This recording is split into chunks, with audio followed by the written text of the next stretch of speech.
Em làm gì? Bà cho bà bút hả? Về.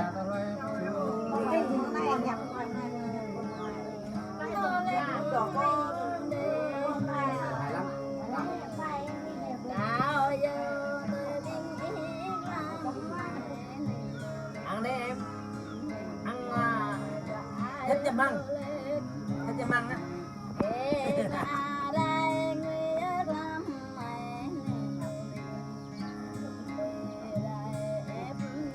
Nè đây, dùng bè ô bên này. Hai hình.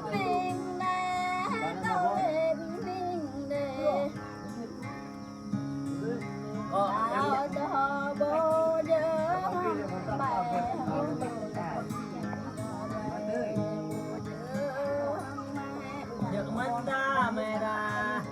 Gạo lệ bố đỡ hăng đền hồi bố đỡ hăng đi giúp nên nó lên liền đề ôn rô la bông quay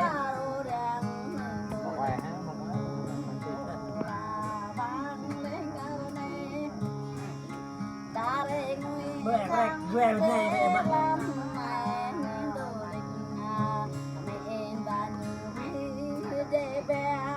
nằm bông tơ láng không mày ơi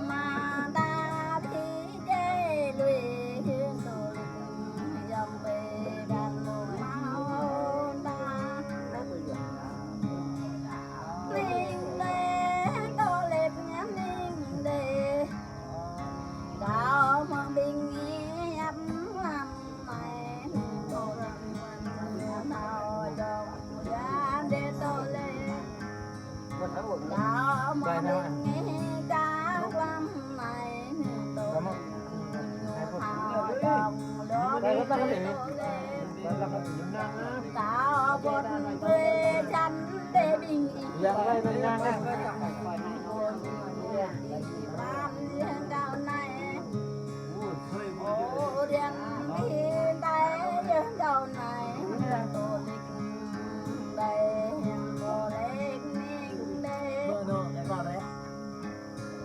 ninh đê tô lên ninh đê màยืนvề ô tịch cô lim giữa hàng nè tô đình cô gian giữa hương nè ô đàn cô lá giữa hàng nè tô lịch hạ cô lê giữa hương nè ô thế ra cô ăn giữa hàng nè tô lịch đèn sang tươi ca tô lệ lái như lệ và cái dệt như lệ ninh đê tô lệ ninh đê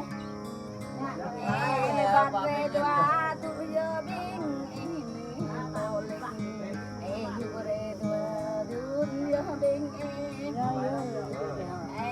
yun nó mô ra binh tô lịch ô bè bạc tô hâm giờ tô lệ còn những người tôi đi lắm